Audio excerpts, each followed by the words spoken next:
Hello, it's Zero again.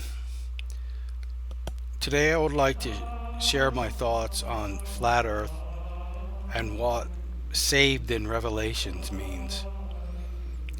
Most of us misunderstand what Revelations is. Yes, it is a prophecy of the end times, but it's only prophecy of human failure. You see, most of us are only getting half the story. There is also a prophecy of success. It's even in the Lord's Prayer.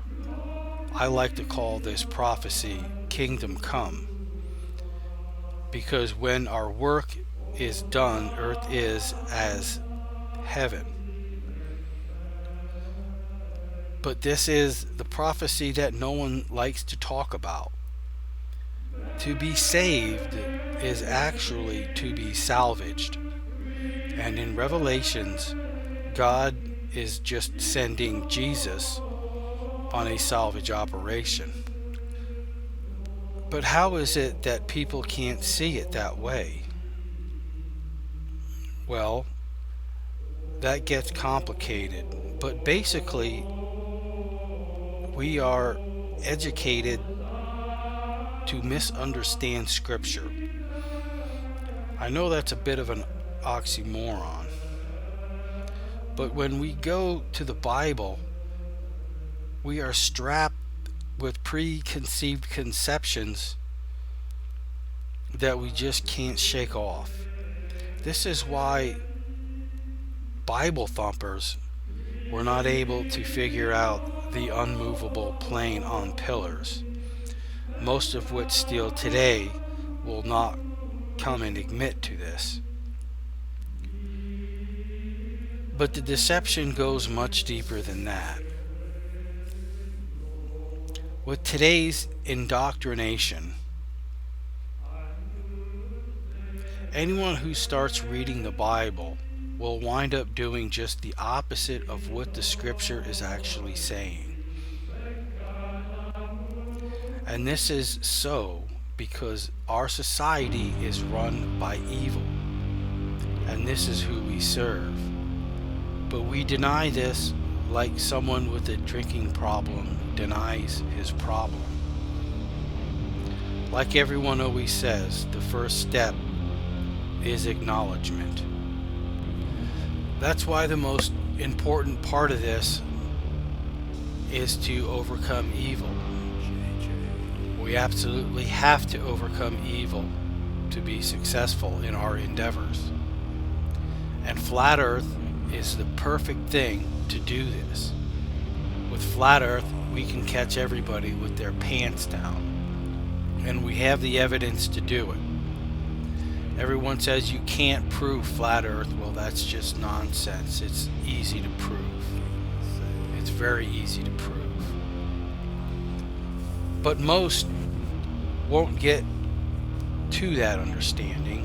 Most won't even get to the end of this video because the thought forms planted in their heads are going to be screaming bloody murder at this point, making them angry. That's because these thought forms are demons. They're alive, and they're fighting for their lives. And if you make it through this video, they might not survive. So we are tricked into worshiping rulers and ourselves as gods. For those are the gods that the God was talking about in Exodus 20. So are we effectively using the Bible as a tool for kingdom come? I doubt it. But I'll tell you who is using the Bible as an effective tool, and that would be evil.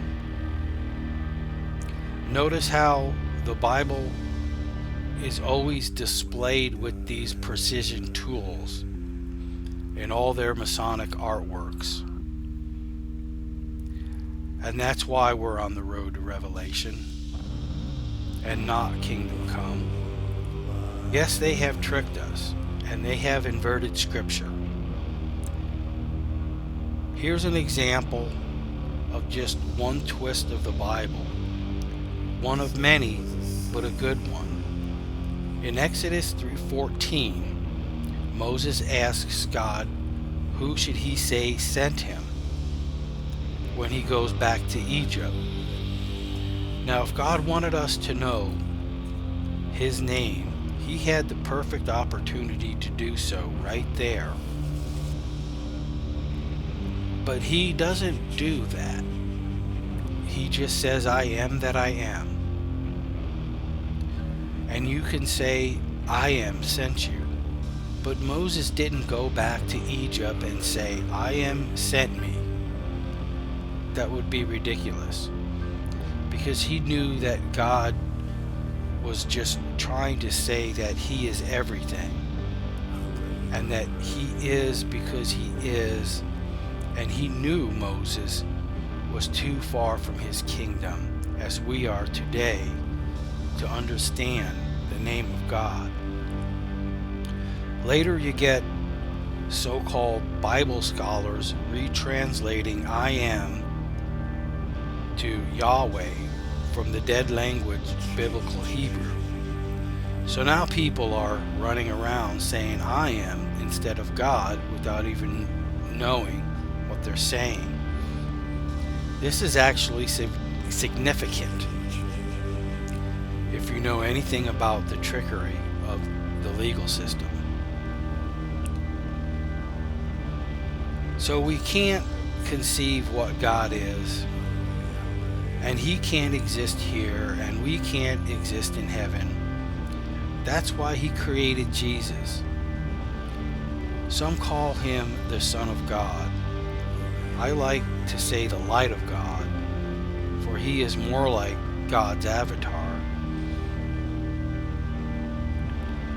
If we are successful in our job, heaven on earth, he wouldn't have to send Jesus. He could come himself. But if we go down the road to Revelation, Jesus will be sent on his salvage operation. Some of our data will be saved. We will be brought to heaven. But we won't see God or know God or even be in a conscious state. What happens from there is anyone's guess. Does it start all over again? Is it some kind of a loop? Is there an end? How many times has it been done before? 100? 300? 1,000 times? Maybe 32 times. Who knows? Hopefully, eventually, we'll get it right. Thank you for watching my video. Please like and subscribe if you found this information useful or interesting. Goodbye.